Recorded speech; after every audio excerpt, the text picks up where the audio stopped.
And welcome back. Outstanding 3 hours of radio coming your way next. In 2 hours, Joel Skousen, that political commentator and outstanding researcher, joins us for his views on what's about to happen in the Middle East, perhaps.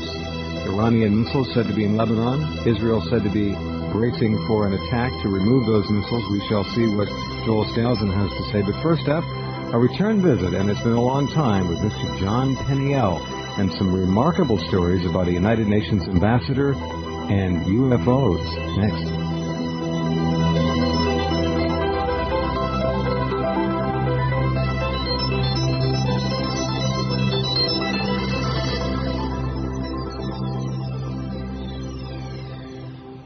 And welcome back. It has been quite a while since Jon Peniel has been with us, but he is back this evening for 2 hours and has some remarkable material that few people have ever heard before. Jon, of course, is the author, as many of you know, of the best-selling book, The Children of the Law of One, and The Lost Teachings of Atlantis.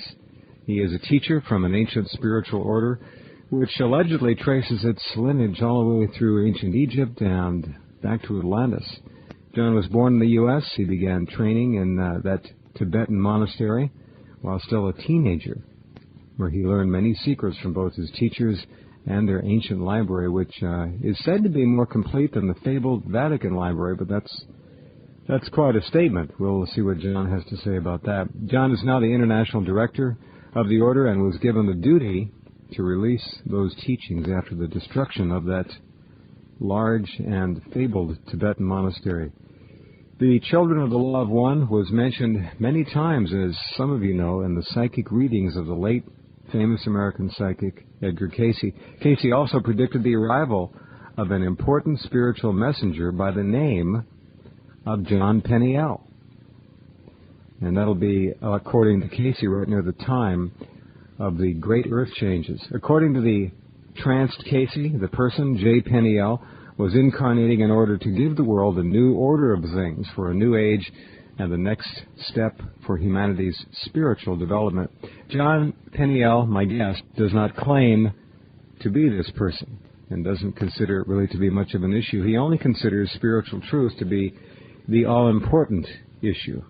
Many members of Cayce's own foundation, however, and the Association for Research and Enlightenment in Virginia Beach, Virginia, and many people who have belonged to Cayce's study groups for many years have, after reading the book and the teachings of Cayce, declared that they believe that Jon Peniel, my guest, is indeed the one Cayce talked about.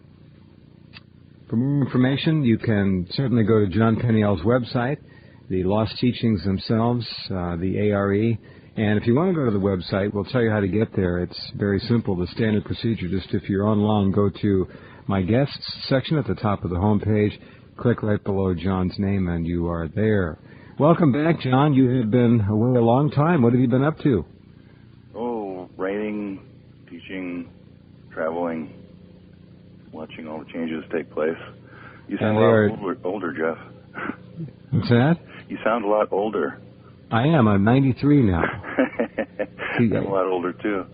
Time is flying, and boy, I'll tell you. Conditions are worse since we last talked.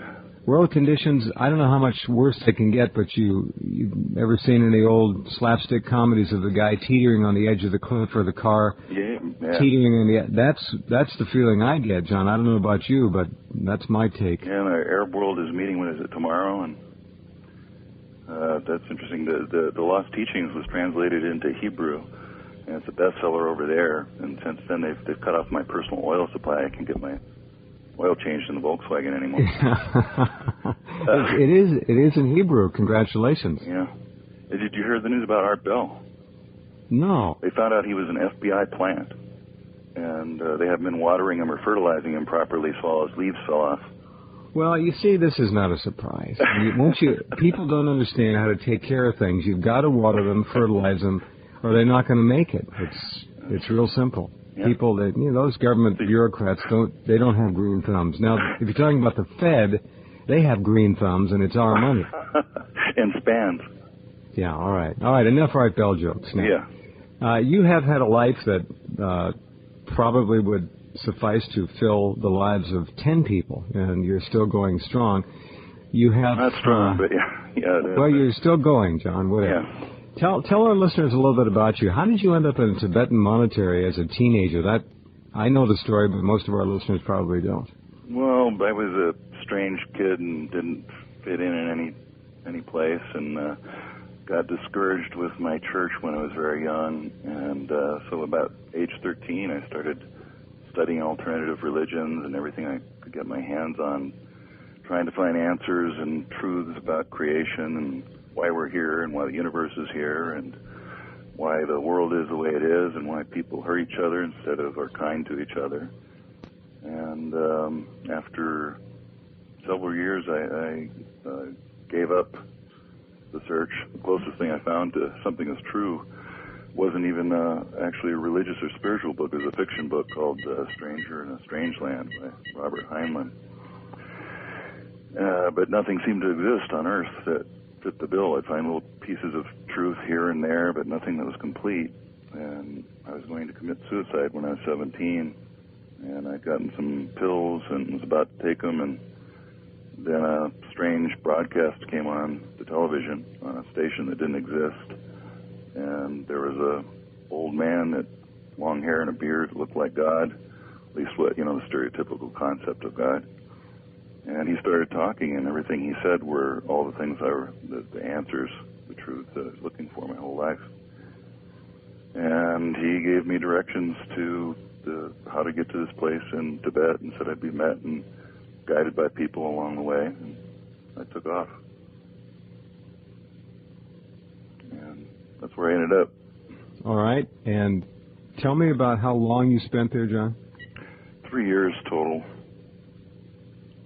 Was it always fun?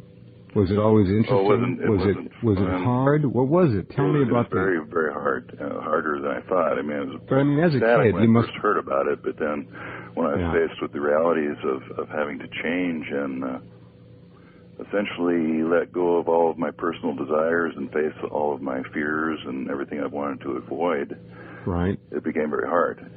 But you're a teenager, and kids are kids, and you want to have fun. Were there ever any moments when you had a little playtime, when you had some fun, or was it just really at the monastery serious business?